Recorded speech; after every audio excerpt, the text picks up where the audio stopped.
তারা পালাতে হয়েছে। সংগ্রামী সাথী বন্ধুগণ, আমাদের বিএনপির ভারপ্রাপ্ত চেয়ারম্যান জনাব তারেক রহমান যে এক দফার আন্দোলন দিয়েছিলেন, এখন তো দেখি একদল বলে আমরা নেতৃত্ব দিয়েছি, আরেক দল বলে আমরা নেতৃত্ব দিয়েছি, স্বাধীন আমরা করেছি।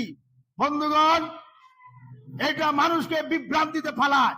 আপনারা জানেন আমাদের বিএনপির ভারপ্রাপ্ত চেয়ারম্যান জনাব তারেক রহমান 5-7 বছর আগেই এক দফার আন্দোলনের ঘোষণা দিয়েছিলেন। আপনারা জানেন এদেশের সাধারণ খেটে খাওয়া মানুষ, আলেম উলামা, দিন মজুর, কৃষক, শ্রমিক, ভ্যান চালক, রিক্সা চালক সকলেই এই আন্দোলনে অংশগ্রহণ করেছিলেন। সংগ্রামী সাথী বন্ধুগণ, সামনে নির্বাচনের রুটম্যাপ নির্ধারণ করেছেন আমাদের প্রধান উপদেষ্টা সাহেব, আমি উনাকে ধন্যবাদ জানাই। সংগ্রামী সাথী বন্ধুগণ, এই নির্বাচনকে নিয়ে অনেক ইসলামিক সংগঠনের নেতারা আছে, তারা তাল বাহানা শুরু করছে।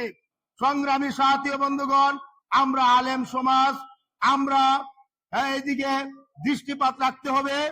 আমরা বিএনপির পক্ষে মাঠে নামতে হবে, আমরা বিএনপির পক্ষে মাঠে নামতে হবে।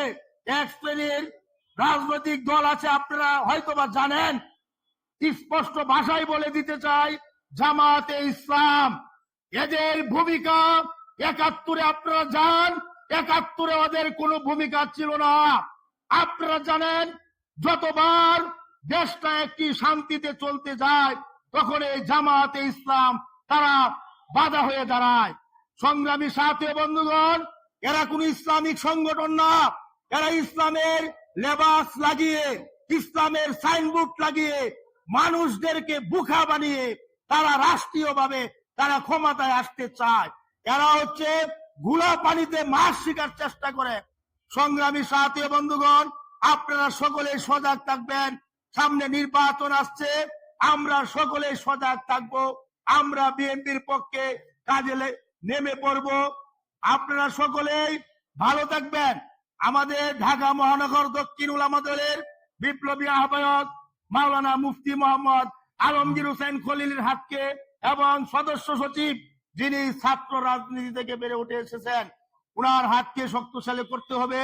সামনে আরো কঠিন থেকে কঠিন আন্দোলনের ডাক আসতে পারে। সংগ্রামী সাথী বন্ধুগণ, আপনারা এই আন্দোলনে শরীক হবেন তো ইনশাল্লাহ?